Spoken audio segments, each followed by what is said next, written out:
Hi everyone, how are you all. So this is part 2। Animal husbandry का part 2 start कर रहे हैं हम लोग। पहले हम लोग बहुत कुछ पढ़ लिए हैं, जैसे कि प्योर इंडियन ब्रीड्स तक हम लोग देख लिए हैं कि क्या क्या क्वेश्चंस इंपॉर्टेंट है और क्या क्या आ सकता है। बहुत ज़्यादा डिस्क्राइब किया, बहुत ज़्यादा इन डेप्थ नॉलेज मैं देने की कोशिश किया हूँ इस वीडियो में। ठीक है, तो इसको बहुत अच्छे से देखना और जो भी इश्यूज़ हो मुझे कमेंट सेक्शन में बता देना। तो नेक्स्ट हम लोग देखते हैं, हमें एग्स बहुत ज़रूरी है पढ़ना। ठीक है, एग्स के बारे में कुछ कुछ चीज़ें देख लेंगे। एग्स में एक्चुअली क्या होता है ना कि एग्स में आपको वो पूछ सकते हैं कि प्रोटीन, फैट्स, मिनरल्स, वाटर ये कितने कितने परसेंट है। ठीक है, तो आपको पता होना चाहिए कि एग में जो है ना वेट हाँ, एग में जो है ना वो प्रोटीन जो है वो 12% होता है, फैट्स जो है ना वो 11% होता है और मिनरल्स जो है वो भी 12% होता है, वाटर अप्रॉक्सीमेटली 65% हो जाता है। ठीक है, तो ये आपको जानना ज़रूरी है। एल्ब्यूमिन परसेंटेज क्या होता है? एल्ब्यूमिन परसेंटेज 57% होता है। यॉल्क कितना होता है? 33%। और शेल जो होता है ना, शेल आपको लगभग 20% होता है। एल्ब्यूमिन पता है क्या होता है? देखिए, जैसे एक एग है ना, एग ये अंडा हो गया, अंडा टाइप लग नहीं रहा पर आप अंडा समझ लेना। और ये बीच में यॉल्क होता है उसका येलो पार्ट। ठीक है, येलो पार्ट जो होता है उसको यॉल्क बोलते हैं। हाँ, इसको क्या बोलते हैं? यॉल्क। तो यॉल्क जो है ना वो 33% होता है, 33% यॉल्क होता है। ठीक है, और ये जो है ना ये वाइट वाला पार्ट उसको एल्ब्यूमिन बोलते हैं। हाँ, एल्ब्यूमिन कितना होता है? 57%। अब बात यहाँ पे आती है कि यॉल्क सबसे ज़्यादा किस में होता है? तो हाईएस्ट किस बर्ड में या किस चीज़ के अंडे में होता है? तो हाईएस्ट डक के अंडे में होता है। ठीक है, डक के अंडे में सबसे ज़्यादा यॉल्क होता है। और एल्ब्यूमिन की बात की जाए तो एल्ब्यूमिन हाईएस्ट किस में होता है? चिकन में होता है। ठीक है, और इसीलिए चिकन के अंडे सबसे ज़्यादा फेमस है और सबसे ज़्यादा खाए जाते हैं, बिकॉज एल्ब्यूमिन में होता है प्रोटीन, बहुत ज़्यादा प्रोटीन होता है। आप जिम में जाते हो तो देखते हो कि अंडे खाने के लिए बोलते हैं, ऑल बिकॉज एल्ब्यूमिन में प्रोटीन ज़्यादा होता है और यॉल्क में प्रोटीन प्लस फैट्स होता है। ठीक है, तो फैट्स ज़्यादा खाने की ज़रूरत होती नहीं है, अनसैचुरेटेड फैट्स होते हैं और वो फैट्स थोड़े से हार्ट पे भी अफेक्ट करते हैं, है ना। तो उसको खाने की ज़रूरत नहीं होती है ज़्यादा। अप्रॉक्सीमेटली अगर आप 5 अंडे रोज़ खा रहे हो तो 2 अंडे आपको रिकमेंड करेंगे जिम ट्रेनर। ठीक है, तो जैसा आपने देखा एग्स के बारे में हमने देख लिया। एग ग्रेडिंग्स भी होता है। ठीक है, एग ग्रेडिंग में क्या होता है कि एग के साइज़ पे हम लोग ग्रेड करते हैं कि कौन एग कितने किस मतलब शेप किस श्रेणी में आता है। ठीक है, लार्ज, मीडियम और स्मॉल।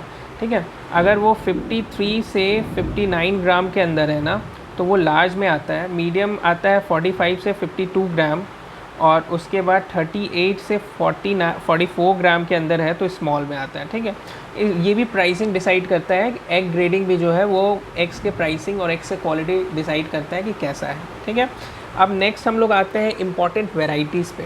ठीक है, इंपॉर्टेंट वेराइटीज़ ऑफ पोल्ट्री। ठीक है, पोल्ट्री के इंपॉर्टेंट वेराइटीज़ देख लेते हैं। कुछ कुछ इंडिजिनस वेराइटीज़ जिसको बोलते हैं, जो अपने देश का है। ठीक है, इंडिजिनस। उसमें एक आता है झारसिम। झारसिम जो है ना वो कहाँ का? झारसिम है JHAR होता है, JHAR। झारसिम जो है वो है झारखंड का। ठीक है, झारखंड का। कमरूपा जो है, कमरूपा कहाँ का है? कमरूपा असम का है। ठीक है, प्रतापधन, प्रतापधन कहाँ का है? प्रतापधन राजस्थान का है। ठीक है, ऑल राइट। नेक्स्ट देखते हैं कमर्शियल मीट टाइप चिकन। ठीक है, कमर्शियल मीट टाइप चिकन जो चिकन कमर्शियलाइज्ड हुआ है और वो सिर्फ मीट के लिए यूज़ करते हैं हम लोग। ठीक है, कमर्शियल मीट टाइप चिकन में अगर हम लोग बात करें तो इसमें आप देखोगे कि एक आता है B77। ठीक है, एक होता है कैरिबो 91। ठीक है, एक होता है कैरिबो मल्टी कलर्ड। ठीक है, एक होता है कैरिबो नेकेड नेक। ठीक है, ये क्वेश्चन। और एक होता है वर्ना।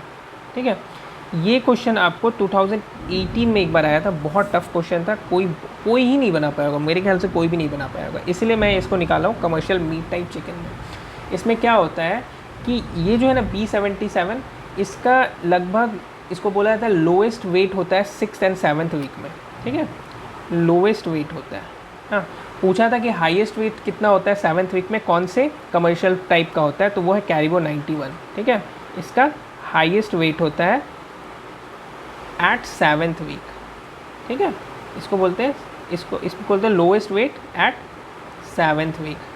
ओके। नेक्स्ट है कैरिबो नेकेड नेक, ठीक है, इसको हाईएस्ट वेट बोलेंगे एट 6 वीक। 6 वीक का हाईएस्ट वेट अगर आपसे पूछेगा एग्जाम में तो आप क्या बोलोगे, naked neck at 6th week.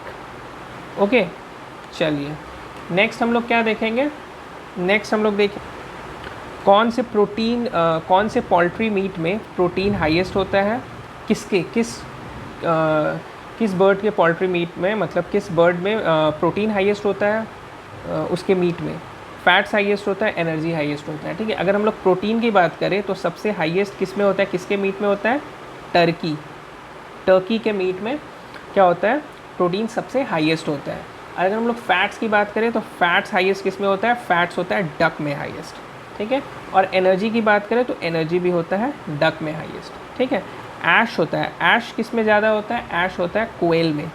एक कोयल होता है काइंड ऑफ आपको दिखेगा नॉर्मल, ये जो नॉर्मल जो पोल्ट्री वाले बर्ड होते हैं ना, मतलब मुर्गा जो होता है, मुर्गा जैसा दिखेगा आपको, ठीक है। हाईएस्ट कोलेस्ट्रॉल की बात करें कि सबसे ज़्यादा कोलेस्ट्रॉल किस में पाया जाता है भाई, हाँ, नहीं खाना चाहिए जो डक में, इसलिए तो डक को ज़्यादा आप नहीं देखोगे कि बहुत लोग खा रहे हैं, है ना। नेक्स्ट हम लोग बात करेंगे बैच सिस्टम। बैच सिस्टम क्या बात करेंगे, ब्रॉयलर्स के बैच सिस्टम। देखिए ब्रॉयलर्स कौन चिकन होता है पता है, 8 वीक्स के बर्ड्स जैसे होते हैं, जो हम लोग वाइट वाला चिकन जो खाते हैं ना मार्केट से उठा के, वो होता है ब्रॉयलर्स। ब्रॉयलर जो होते हैं ना वो 8 वीक के लगभग होते हैं, 8 वीक में वो बहुत अच्छे से तैयार हो जाते हैं, ठीक है। आइडियल वेट कितना होता है, 1.5 से 2 kg जो होता है वो एक आइडियल वेट माना जाता है ब्रॉयलर्स का, ठीक है। अब ब्रॉयलर्स को हम लोग एक सिस्टम में पालते हैं, बहुत सिस्टम, एक सिस्टम होता है ऑल इन ऑल सिस्टम और एक होता है मल्टीपल बैच सिस्टम। क्या है भाई, ऑल इन ऑल मतलब मान लीजिए 100 ब्रॉयलर्स के बच्चे लाए मैंने, ठीक है, और 100 ब्रॉयलर्स के बच्चे को बड़ा किया और सबको बेच दिया, ठीक है, इसको बोलते हैं all in all.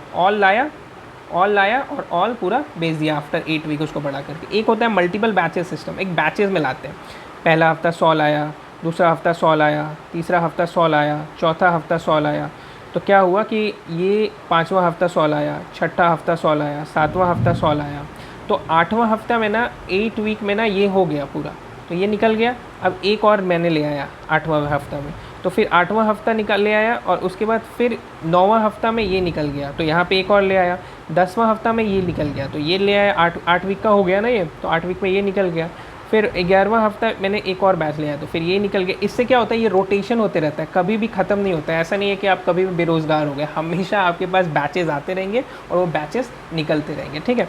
Ideal batch system से एक बार एफओ में क्वेश्चन आया था, ठीक है, कि आइडियल बैच सिस्टम्स कितने होते हैं, आइडियल बैच में कितने बैचेस रखे जाते हैं। यहाँ देखिए मैंने आपको 8 बताया ना कि 8 ऐसे रखा, फिर 9वां में आया तो ये निकल गया। पर आइडियल बैचेस जो होते हैं इंडिया के आइडियल बैच कितने होते हैं, 5 से 6 बैच को आइडियल बोला जाता है, ठीक है, समझ आया। ऑल राइट, अब हम लोग देखेंगे फ्लोर स्पेस, ठीक है। फ्लोर स्पेस में क्या है कि फ्लोर स्पेस हम लोग डिफाइन करते हैं 2 तरह से। अगर आपका जो 18 डेज से ज़्यादा बड़ा है, आपका जो चूज़ा है, उसके लिए फ्लोर स्पेस चाहिए हमें 0.5 स्क्वायर फीट, ठीक है। और अगर 18 से छोटा है तो 18 से अगर छोटा है तो 0.5 स्क्वायर फीट, और 18 से 45 डेज़ का अगर है, ठीक है, तो उसके लिए 1.1 स्क्वायर फीट, और आप लमसम 1 भी बोल सकते हो, ठीक है। ये भी क्वेश्चंस बहुत बार आया है, बहुत ज़्यादा बार।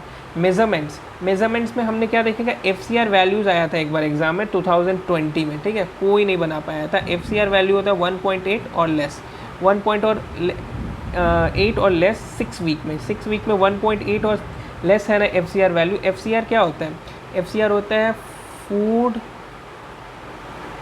कन्वर्जन रेशियो, ठीक है, फूड कन्वर्जन रेशियो। ये क्वेश्चन आया था तो ये देख लेना। देखिए कितना डेप्थ क्वेश्चन पूछता है आपको एनिमल हस्बेंड्री से। एनिमल हस्बेंड्री वैसा नहीं है कि आपको बस ऊपर से एक रटाया चीज़ पढ़ लिया, नहीं, आपको बहुत प्रीवियस ईयर में जाना पड़ेगा, प्रीवियस ईयर क्वेश्चन को खगाल के उससे निकालना पड़ेगा कि कहाँ से क्वेश्चन आए हैं, और उससे इंटरकनेक्टेड जितनी चीज़ें हैं वो आपको पढ़ना पड़ेगा। लिवेबिलिटी कितना है, लिवेबिलिटी है 97 से 98% तक, ठीक है। ब्रॉयलर परफॉर्मेंस एफिशिएंसी कितना है, ब्रॉयलर परफॉर्मेंस एफिशिएंसी होता है 100 और मोर, ठीक है। ब्रॉयलर फार्म इकोनॉमिक रेशियो कितना होता है, इसमें क्या होता है ना, एक होता है लो परफॉर्मेंस वाला जो ब्रॉयलर्स होते हैं उसके इकोनॉमिक रेशियो होता है, इसको 1.3 आप लेके चलो। और एक होता है बेटर मैनेजमेंट, बेटर मैनेजमेंट वाले का कितना होता है, बेटर मैनेजमेंट का होता है लगभग 2 होता है, ठीक है। ऑल राइट, अब हम लोग देखते हैं backyard poultry unit. Backyard poultry units क्या होता है, बैकयार्ड पोल्ट्री यूनिट्स में हम लोग क्या करते हैं, जो बैकयार्ड में हम लोग पोल्ट्री रखते हैं, जैसे अपने घर है, घर के पीछे बहुत सारा कुछ जो ब्रीड्स है उसको हम रख सकते हैं, ठीक है। पीछे जैसे घर के पीछे थोड़ा सा जगह है उसमें रख देते हैं। तो वो कौन से ब्रीड्स हैं जो बैकयार्ड पोल्ट्री यूनिट के लिए सूटेबल होते हैं, ठीक है। हमने पता करना है सूटेबल ब्रीड्स, ठीक है। सूटेबल ब्रीड्स में क्या क्या आते हैं, कलिंगा ब्राउन, कलिंगा डाउन, मुंबई देसी, ठीक है, मुंबई देसी। फिर आता है Rhode Island red, Rhode Island red. फिर आता है कारी निर्भीक, कारी निर्भीक। ये सब जो है ना, ये बहुत अच्छा आपको बैकयार्ड पोल्ट्री यूनिट साबित होता है, ठीक है। बैकयार्ड पोल्ट्री यूनिट में अगर हम लोग क्रॉस ब्रीड्स की बात करें कि इसमें क्रॉस ब्रीड्स कौन कौन से होते हैं, तो इसमें होता है ग्रामा लक्ष्मी और एक होता है ग्रामा प्रिया, ठीक है। ये जो होते हैं बैकयार्ड पोल्ट्री यूनिट्स के क्रॉस ब्रीड्स होते हैं। और अगर नॉर्मल ब्रीड सूटेबल ब्रीड्स की बात की जाए तो कलिंगा ब्राउन, मुंबई देसी, रोड आइलैंड रेड और कारी निर्भीक। नेक्स्ट हम लोग बात करते हैं फीड्स की। फीड्स में क्या देखेंगे, फीड्स में 2 प्रकार का फीड्स होता है, कन्वेंशनल और नॉन कन्वेंशनल।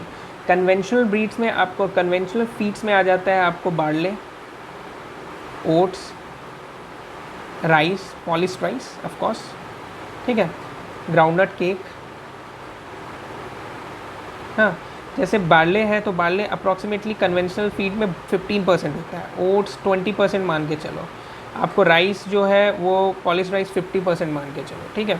इसमें और भी आ जाता है फिश मील, कन्वेंशनल है, ठीक है, लाइमस्टोन, ये सब आपको कन्वेंशनल फीड्स में आ जाता है। नॉन कन्वेंशनल फीड्स में वो 3 प्रकार से डिवाइड होता है, energy source, vegetable protein source, animal protein source. Energy source की बात करा जाए तो इसमें होता है मोलासेस, इसमें होता है पोल्ट्री वेस्ट, इसमें होता है टपियोका। टपियोका क्या होता है पता है आपको, टपियोका जिससे साबूदाना बनता है। वेजिटेबल प्रोटीन सोर्स की बात करें तो मस्टर्ड केक, जैसे जब आप तेल जो मस्टर्ड जो होता है, सरसों होता है, उसका तेल निकालने के बाद वो जो बचता है ना केक उसका, उसको बोलते हैं मस्टर्ड केक।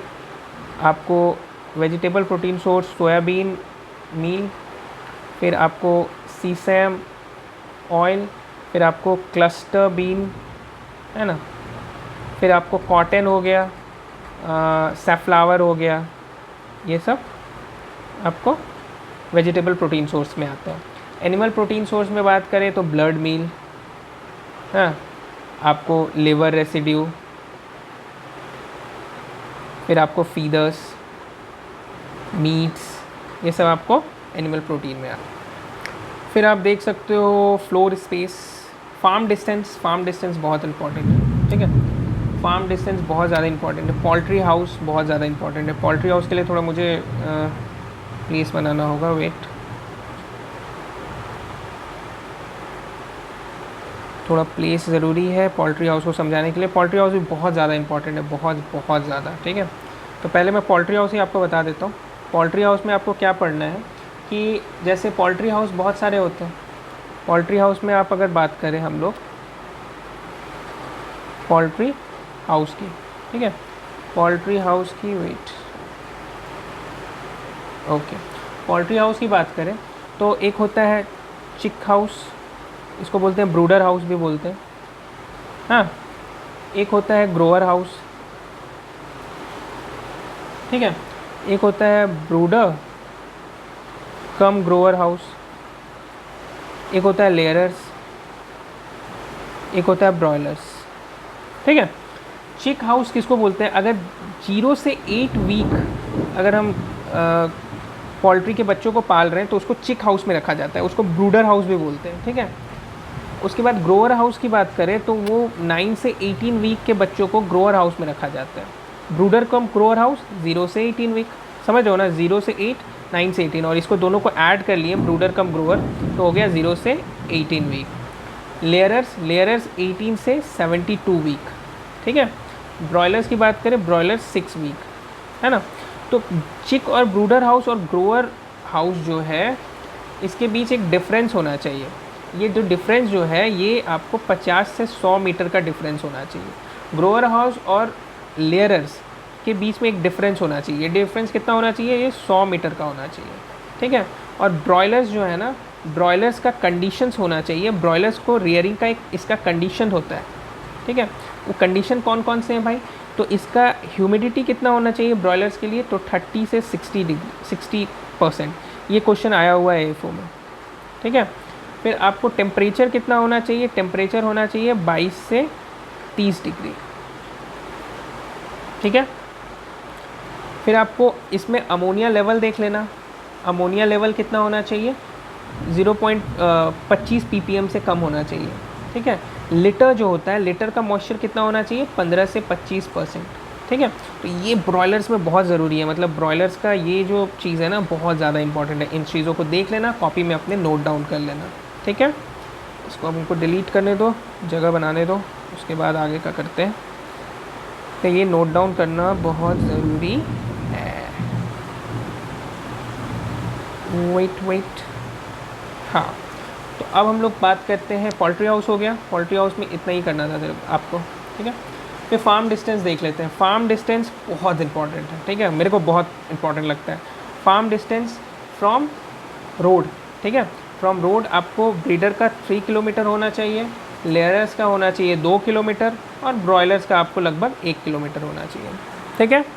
नेक्स्ट हम लोग देखेंगे, नेक्स्ट हम लोग को देखना है एग टाइप का फ्लोर स्पेस, मीट टाइप का फ्लोर स्पेस, ठीक है। तो मीट टाइप का अगर फ्लोर स्पेस की बात करें तो 0 से 4 वीक के जो बच्चे रहते हैं मीट टाइप में, उसमें 0.30 स्क्वायर फिट का फ्लोर स्पेस होना चाहिए, और 4 से 8 वीक के जो होते हैं उनका होना चाहिए 0.75 स्क्वायर फिट, ठीक है। एग टाइप की बात करें, एग टाइप में 0.8 वीक के बच्चों का 0.60 स्क्वायर फिट होना चाहिए। आपको 8 से 18 वीक के बच्चों का 1.25 स्क्वायर फिट होना चाहिए, और 18 से अगर ज़्यादा हो रहा है ना तो उसमें 1.5 स्क्वायर फिट आपको कर सकते हो, ठीक है। ऑल राइट, अब बात होता है पोल्ट्री हाउस सिस्टम का, ठीक है। तो थर्ड वीडियो मैं बना दूंगा, वो पोल्ट्री हाउस सिस्टम से हम लोग स्टार्ट करेंगे, ठीक है। देखिए पोल्ट्री हाउस सिस्टम से स्टार्ट करके इसको लगभग एंड कर देंगे हम लोग थर्ड वीडियो में, ठीक है। क्योंकि क्या होता है ना कि 20 से ज़्यादा हो जाता है, 20 मिनट से ज़्यादा, तो आपको भी इशू होने लगेगा, और ठीक है इतना आप बनाओ, बहुत ज़्यादा डेप्थ में है, तो इसको हम लोग धीरे धीरे करते हैं। ऑल राइट, चलिए, थैंक यू, बाय बाय।